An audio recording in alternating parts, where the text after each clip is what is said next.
Hello everyone! Aujourd'hui, on explore une expression anglaise super sympa. To pop the question. Without further ado, let's get started.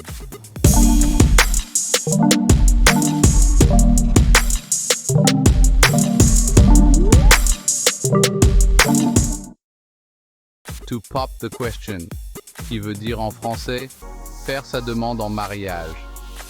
C'est une façon mignonne et un brin piquante de parler de cette étape importante. Alors, comment on utilise to pop the question au présent? Facile. En anglais, les verbes au présent simple ne changent pas beaucoup. On utilise pop pour toutes les personnes.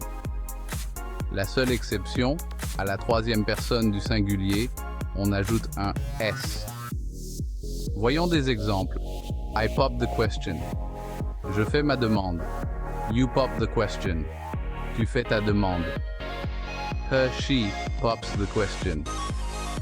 Il, elle fait sa demande. We pop the question. Nous faisons notre demande. You pop the question. Vous faites votre demande. They pop the question. Ils, elles font leur demande. Passons aux exemples concrets. Imaginez un dîner romantique, vous pourriez entendre During the dinner, John decided to pop the question. Pendant le dîner, John a décidé de faire sa demande en mariage.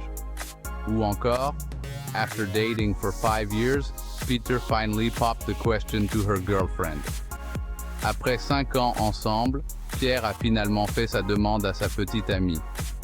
Voilà. To pop the question est une expression anglaise pratique et romantique. La prochaine fois que vous l'entendrez, vous saurez de quoi il retourne. N'hésitez pas à vous abonner et à laisser un like si cette vidéo vous a plu. À très bientôt pour une nouvelle leçon d'anglais.